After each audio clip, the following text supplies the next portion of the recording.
రోజు పొద్దున్నే ఎందుకురా లేటుగా వస్తావు? రోజు రాత్రి లేట్ కనుక వెళ్తున్నాను, దాని గురించి ఎవరు అడగట్లేదు. ముందు తలుపులు ముయ్యరా. నేను అడిగితే ఇష్టానికి సమాధానం చెప్పండి.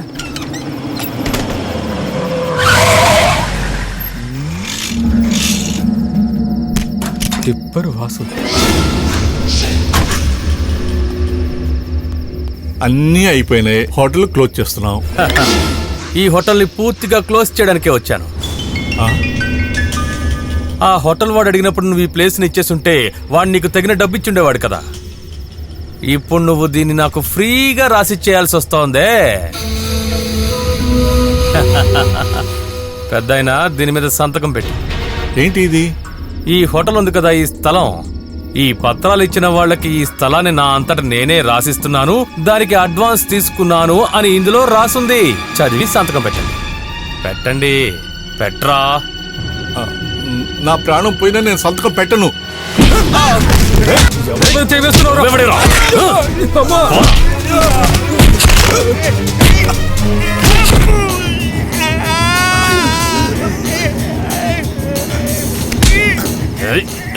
నువ్వు సంతకం చెయ్యకపోయినా వేలు ముద్రైనా వెయ్యరా.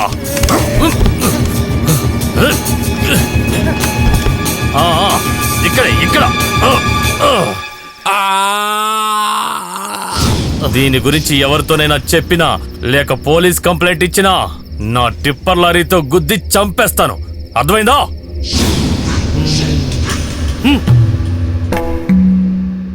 కావాలంటే కుమార్ దగ్గర చెప్దామా?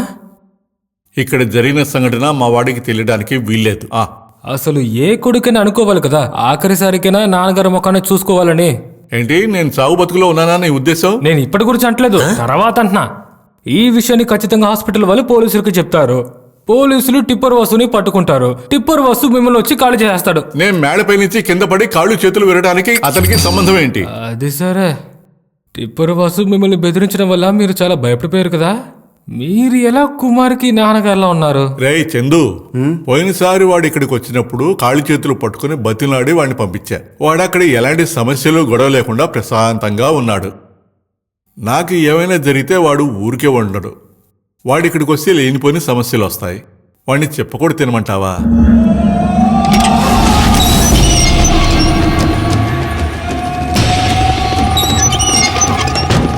வணக்கண்ணா, நேர வீட்டுக்கா பாருக்கா இல்ல சின்ன வீட்டுக்கா? முதல்ல நான் குலான பார்க்கணும்.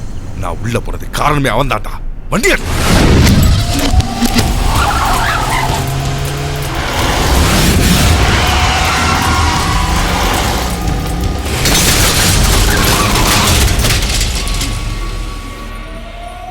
ఓరి దేవుడా, వీడు జైలు నుంచి వచ్చేసాడా?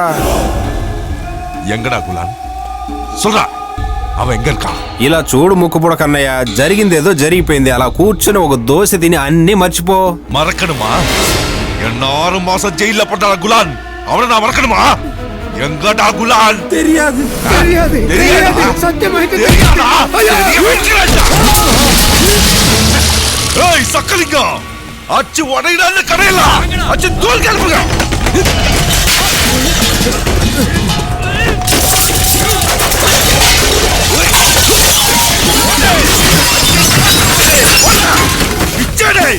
ముక్కుపుడ కన్నయ్య, ఇలా చేయకండి. మరి ఏంట్రా సమస్య? గగన్ ఎక్కడికి వెళ్ళాడు? ఈ జన్మకి వాడు నేర్చుకోలేని పనులని నేర్చుకోవడానికి వెళ్ళాడు. అంటే ఏంట్రా? డాన్స్. దేవుడా, డాన్సా? చావడానికంటే ముందు డాన్స్ నేర్చుకుని అందరి ముందు అరంగేట్రం చేస్తానని అందరి ముందు శబ్దం చేశాడు. ఓ, ఇంకా ఎన్ని ఘోరాలు చూడాలో ఏమిటో భగవంతుడా.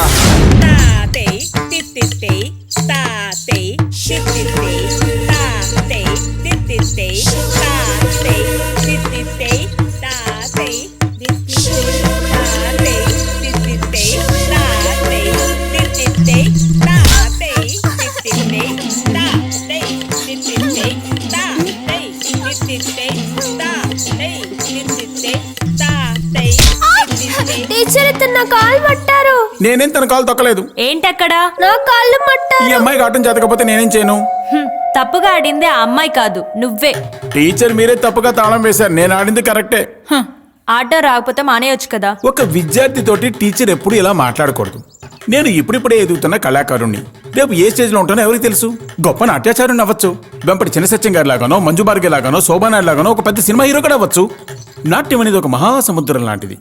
మీరందులో మునిగి తేలారు, నేనేమో ఒడ్డున కూర్చొని చేపలు పట్టుకుందాం అనుకుంటున్నాను. చాలు చాలు ఆపండి, ఆడండి. తాతై దిత్తితై తాతై దిత్తితై తాతై దిత్తితై తాతై దిత్తితై తాతై దిత్తితై. ఆపండి. టీచర్, మీ డాన్స్ స్కూల్లో చేర్చాను. నా కూతురు కాలు చూడండి. చూసారా ఎలా కట్టుకట్టారో? చెప్పమ్మా, ఇక్కడున్న వాళ్ళు ఎవరు నీ కాలు విరగొట్టింది?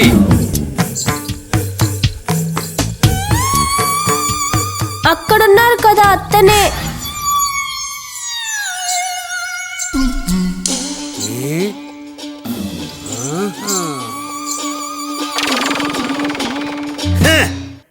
ఎవరు? వీడ పిల్లాడు. ఏంటి టీచర్ ఇది?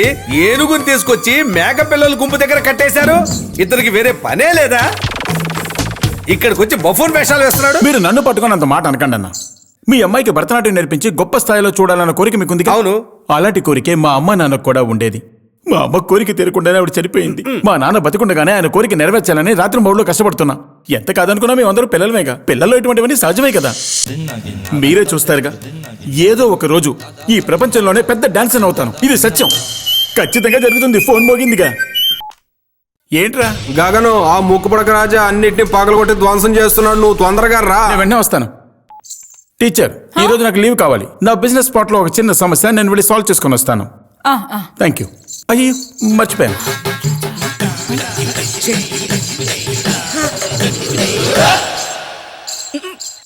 అన్నా, ఈ పాప హాస్పిటల్కి వచ్చి నేను భరిస్తా.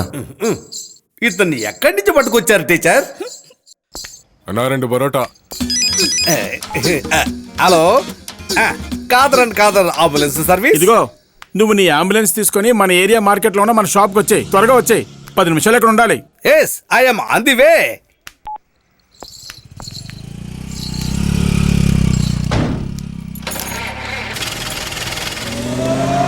ఏంటిది కింద ఉన్నది మాత్రం విడిగా వెళ్ళిపోతుంది?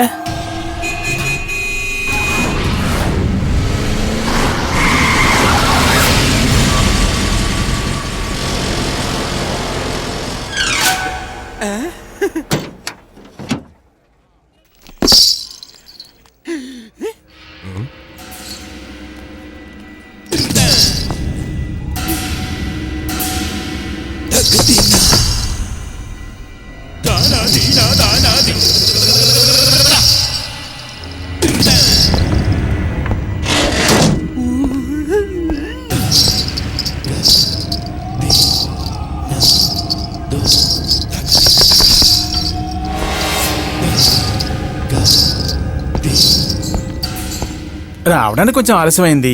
కారణం ఏంటో చెప్పమంటావా? ఈ మధ్యకాలంలో నాకు డాన్స్ మీద పిచ్చి ఎక్కువైపోయింది, భరతనాట్యం మీద. ఇదేంట్రా ఇలా వేలాడుతోంది? సానియా మిర్జా అనుకుంటున్నావా? ముక్కుకు కమ్మలేంట్రా? స్టార్ట్ చేద్దాం తమ్ముడు. అంతకంటే ముందు ఒక విచారణ, ఒక పాత విచారణ. సరిగ్గా నా కొట్టు ఎదురుగా నువ్వు అలాంటి కొట్టే పెట్టుకుంటానంటే నేను సంతోషపడ్డా. పాపం తమిళవాడు కదా, మన తెలుగు వాళ్ళందరికీ ఇంత జీడిపప్పు పులిహార, ఇంత పెరుగన్నం దొరుకుతుంది అనుకున్నాను. కాకపోతే నువ్వు తప్పుడు బిజినెస్ చేసావు. అమ్మాయిల్ని సప్లై చేసావు, మందు అమ్మావు. అందుకే నీ మీద కంప్లైంట్ చేశాను. రేయ్, గొప్ప వాళ్ళు స్టార్ రోడ్లో తినడం మానేసి బడ్డీ కొట్టుకొచ్చి తినడం మొదలు పెట్టారు. అలాంటి సమయంలో నీలాంటి ఎదవలు ఎదవ పనులు చేశారే అనుకో, మళ్ళీ వాళ్ళు 5 స్టార్కి వెళ్ళిపోతారు. అదే నాకు ఇష్టం లేదు. అందుకని మర్యాదగా కొట్టు ఖాళీ చేసి వెళ్ళిపో. నాకు కోపం తెప్పించుకో. పోరారే బేవర్స్ గాడా. మనం గనక కొట్టడం మొదలు పెట్టామంటే ఇంటర్వెల్ ఉండదు, క్లైమాక్సే. నన్ను వదిలే తిరిగి చేశానని ప్రాధాయపడినా వదిలిపెట్టేది లేదు. వెనక నుంచి అటాక్ చేస్తున్నాడు, అలా చేస్తే ఫౌల్ కదా.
చెవులకి కమ్మలు కూడా పెట్టుకున్నాడు వీడు. లోపల చావని అందరినీ.